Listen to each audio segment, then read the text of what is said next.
God also is the name of a tribe. And the name of that tribe is the showbread. You call it Gad, but it's pronounced God. One of the so-called 12 tribes of Israel is called God, and it guards the east gate.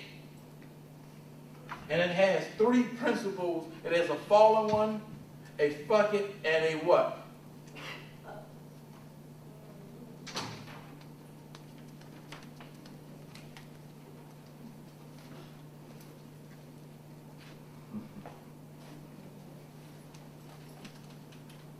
A demon.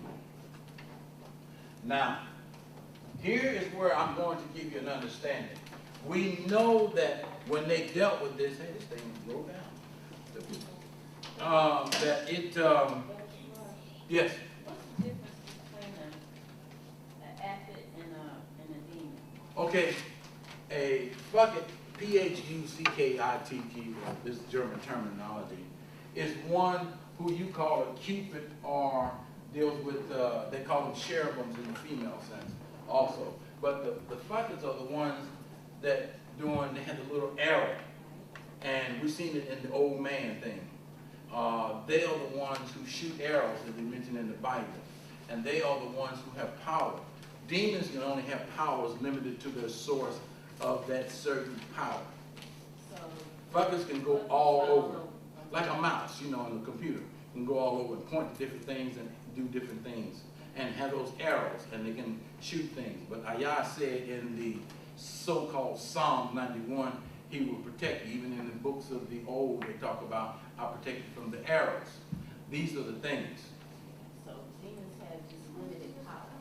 Demons have very limited power. There are some demons who have strong power. You see that in the so-called television show called Charm. The Charm ones, these three young girls, and they go through there and they kill certain demons and everything else. But yet, one is married to one of the most powerful demons that they know of. And he's supposed to be handsome and of the New World Order and everything else. And A, B, and C, he come out of hell and he now is the most powerful thing that they know. But yet, he still loves, I forget her name, whatever she is. Who? Phoebe. Right. See how they twist it? Because Phoebe is more so than that. Now here's the thing. Now we're getting into this. Now here, see this one term here? This once again, this is where they have a morphic and they explain Elohim. Are you with me so far? They explain Elohim. So now we're going to take it even a little farther than that.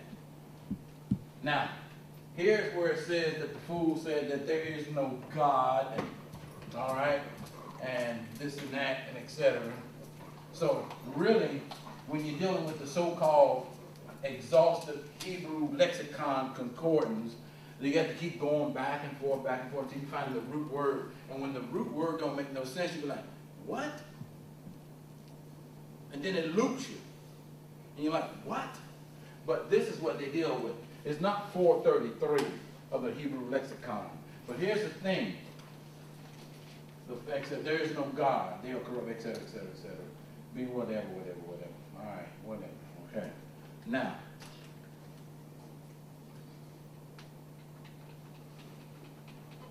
come on to me. This is the part I want you to see. Almost identical with the so-called Psalms 14, except the name Yahweh is not used. The New Jerusalem Bible 1995, that is, includes indexes, double date, etc. So, yes. So because of that last sentence in there, Jacob and Israel, that means it's a rabbinic addition? That is correct. That is correct.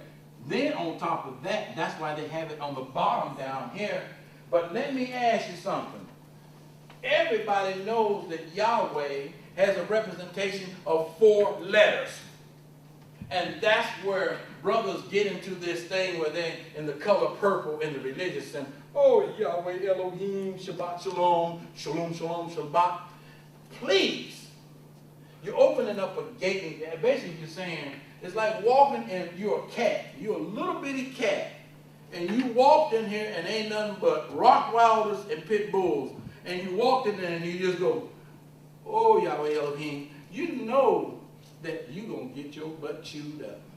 But see, you not seeing that, think that you all right. But them dogs going to let you know, as soon as they start biting on you, and you be yelling at, it ain't nothing happening.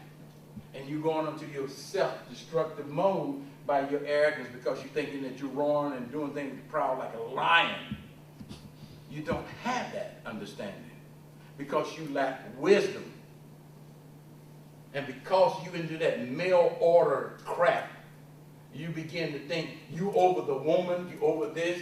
You don't understand the mysticisms of the scriptures. You don't understand the stones. Everyone in the Bible had stones. Somehow. They even tell you that certain men in Deuteronomy had a ponytail. With the ponytails where they took their locks and made it into a one braid. And in their left ear, they wore a stone.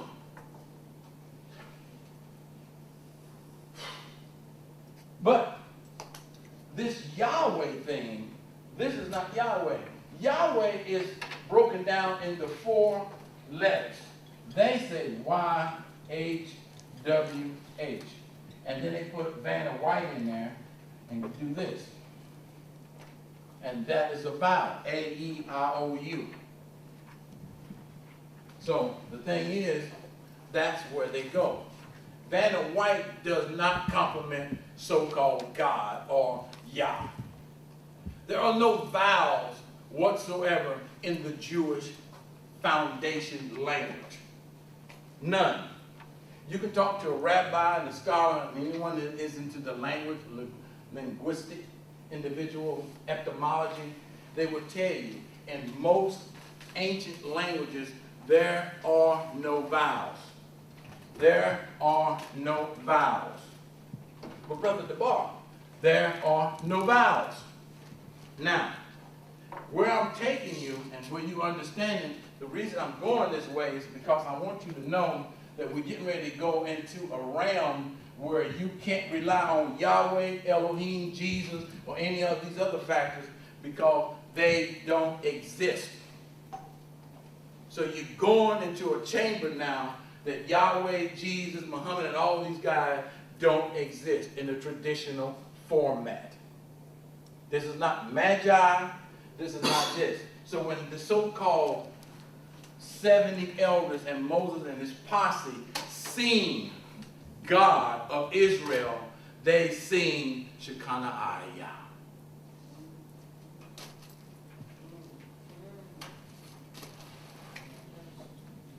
Now you understand who they sing. How can you fathom? How can you be? Even if you're a man, how can you think that you could see God and you can't even deal with a woman? You have the black woman gets on your nerves so bad you go kiss a wife and say, this is good. I'm comfortable with this because I like smooth things. Now how do you think you know God? Because you're arrogant. And they say this, how can you think that you're a wise man when you're listening to what the lying pen of a scribe that has what on our study? We know that it's a spirit of what? Shadim. So if we break it down into etymology, she dims the light. Oh, she rides the white horse. The white horse.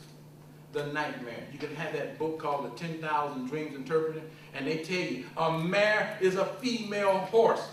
The ninth gate, a female. So you have a nightmare. You riding on the horse of a bitch. The white horse represents death. So you traveling in the form of death, and Ayah told you to choose life. But yet you're going to do this and do that. Because you think you know this, because you believe. You believe. Man, look at that sister. She more than a 10. Shorty, hot. I believe I'm going to get them digits because I need to be with that. And then all of a sudden you go over there, and even in your strong belief and all your skills as a player, she shuts you down.